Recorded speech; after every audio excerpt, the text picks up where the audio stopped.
काली नजर। माँ, माँ। अरे क्या माँ माँ कर रहा है? बकरी का बच्चा है क्या? अरे माँ, मजाक छोड़ो। मुझे फाइनली वो मेन चौराहे वाली दुकान मिल गई है। अब देखना, आपका बेटा दुगनी स्पीड से पैसा कमाएगा। उफ़ो, ये क्या? मेरी ऑनलाइन मेकअप क्लास चल रही है। इतनी जोर से क्यों बोल रहे हो आप दोनों? अरे मेरी धर्म पत्नी जी, मेकअप क्लास बाद में करना।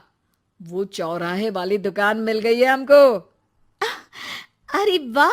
रुको, मैं अपनी माँ को फोन लगाकर बता देती हूँ। अरे मैं भी अपने रिश्तेदारों को बता देती हूँ। कितनी खुशी की बात है। हाँ हाँ, मैं भी अपने दोस्तों को बता देता हूँ। 1 हफ्ते बाद रजिस्ट्री है। बस, घर में खुशी का मौका था। उन तीनों ने अपने अपने फोन उठाए और लोगों में बात फैलाना शुरू कर दिया। और रही सही कसर श्वेता बहू ने अपने पड़ोस में सबको बताकर कर दी।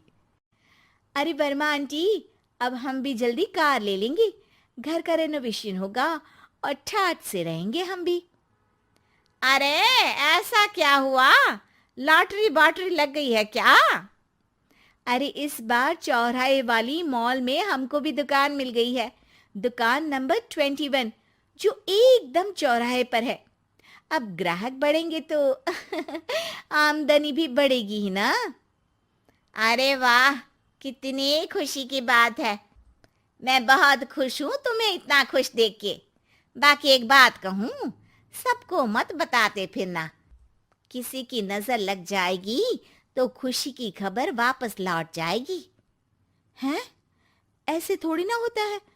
अब डरा रही हो। अरे सही कह रही हूँ।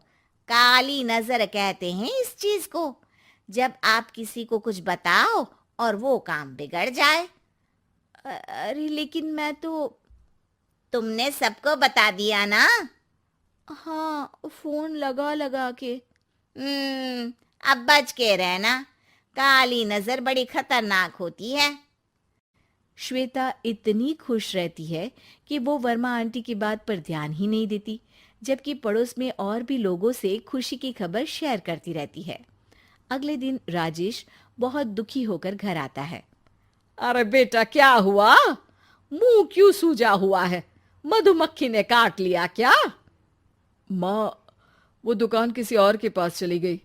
किसी ने ज्यादा भाव लगा दिया। अरे पर बात तो आपसे हुई थी ना उस दुकान वाले की। हाँ, आज मैं टोकन अमाउंट देने गया था, तब मुझे पता चला। कोई आकर सुबह मुझसे पहले ही ज्यादा अमाउंट दे गया। हम्म, काली नजर। क्या? क्या कहा? वर्मा आंटी ने समझाया था कि किसी को बताना मत, वरना काली नजर लग जाएगी। अच्छा, तुम्हें उनकी बात मान लेनी चाहिए थी। उनकी बात मान लेती, लेकिन उसके पहले ही सबको बता चुके थे ना हम तीनों। अरे अगली बार से ध्यान रखेंगे। कोई भी नई चीज होगी तो किसी को नहीं बताएंगे। तीनों कुछ दिन ऐसे ही रहते हैं, पर एक दिन श्वेता को एक मेल आता है। राजेश, मेरा ऑनलाइन मेकअप कोर्स कंप्लीट हो गया। अब मैं खुद का पार्लर खोल सकती हूँ। अरे वाह, अपने मोहल्ले में ही खोलते हैं। ये जो घर के सामने दुकान है ना, वहीं। हाँ, यहाँ सस्ती भी मिल जाएगी। अगले दिन श्वेता वर्मा आंटी के पास जाती है, मिठाई का डब्बा लेकर। अरे आओ आओ, कैसे आना हुआ? जोर से नहीं बोलूंगी। वो सामने वाली दुकान है ना, वहां मैं अपनी पार्लर की दुकान खोलने वाली हूँ। उसकी मिठाई है। अरे वाह, बहुत बधाई हो तुमको। हाँ, मैं कमाने लगूंगी तो राजेश पर पूरे घर का बोझ नहीं रहेगा ना आंटी जी। ये तो है। पर ये बता कि तूने ये बात किसी और को तो नहीं बताई ना? अरे नहीं नहीं, पिछली बार गलती कर दी थी। काली नजर लगी किसी की और राजेश के हाथ से वो दुकान चली गई थी। सबको मत बताना। चलो मैं चलती हूँ, कल दुकान की बात करने भी तो जाना है। अगले दिन श्वेता दुकान के लिए मालिक से बात करने जाती है। अरे लेकिन दुकान तो हम कल रात को ही किसी को दे चुके हैं। कल ही? हाँ, कल ही। 2 दिन बाद कोई यहाँ पार्लर भी खोल लेगा। अब कहीं और दुकान देख लीजिए। अरे पर हमको भी तो पार्लर ही खोलना था। हाँ भाई, ये एक ही दुकान है, आधी आधी तो नहीं दे सकता ना मैं। राजेश और श्वेता घर पर हताश होकर आ जाते हैं। इस बार तो किसी को बताया भी नहीं था, अब किसकी काली नजर लग सकती है। सुनो, तुमने माँ को बताया था क्या? अरे कैसी बात कर रही हो, माँ की नजर थोड़ी ना लगेगी। पक्का तुमने किसी को नहीं बताया था ना? सिर्फ वर्मा आंटी को बताया था, उन्होंने ही मुझे किसी को नहीं बताने को कहा। अरे यार, तुम भी सही हो। मेरी माँ को नहीं बताने को कह रही हो, पर वर्मा आंटी को बताना तुम्हें जरूरी लगा। अरे वर्मा आंटी ने ही तो काली नजर के बारे में बताया था ना, वो हमेशा हमारा भला ही तो चाहती है। मेरी माँ भी हमारा भला ही चाहती है। अरे पर चिल्ला क्यों रहे हो? बात नहीं कर सकते क्या आराम से? नहीं आता हो आराम से बात करना, और करना भी नहीं चाहता हूं मैं। दुकान जाने का दुख गुस्से में बदल गया था और राजेश और श्वेता में बात बंद हो गई थी। 2 दिन बाद मोहल्ले में पार्लर का इनॉग्रेशन हुआ, जिसमें मोहल्ले के सभी लोगों को बुलाया गया, पर श्वेता, राजेश और माँ नहीं जाते। माँ, अंदर आ जाओ, क्या देख रही हो? अरे नया पार्लर देख रही हूं अपने आंगन से। देखो, माँ को दूसरे का सुख देखने में कितना मजा आ रहा है, मेरा दुख नहीं दिख रहा इन्हें। यह मेरा पार्लर भी तो हो सकता था।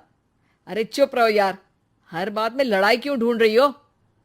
राजेश और श्वेता फिर बहस करने लगते थे। तभी माँ ने दोनों को बाहर बुलाया।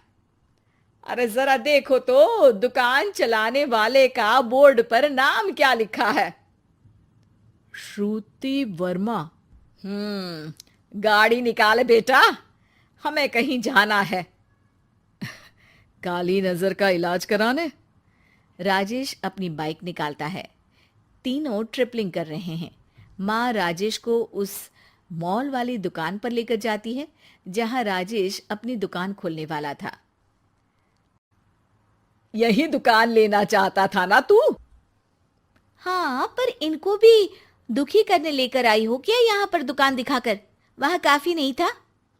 अरे श्वेता, थोड़ा सब्र रख, अभी पता चलेगा कि हम यहाँ क्यों आए हैं। बता, इस दुकान चलाने वाले का नाम क्या है? अनुपम वर्मा। कुछ समझ में आया?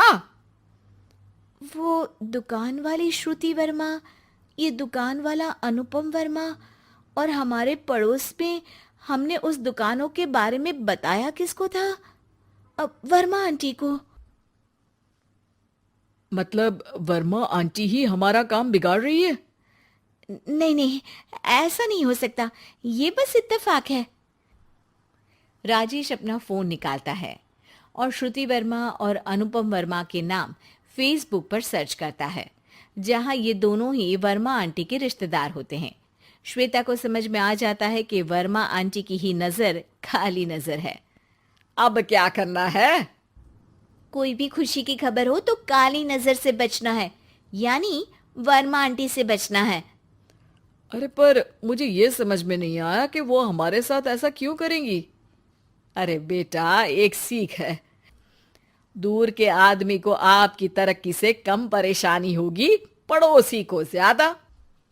दोनों माँ की बात में हामी भरते हैं और अगला काम चुपचाप करने की कसम खाते हैं, ताकि आगे से वर्मा आंटी कोई काम ना बिगाड़ सके।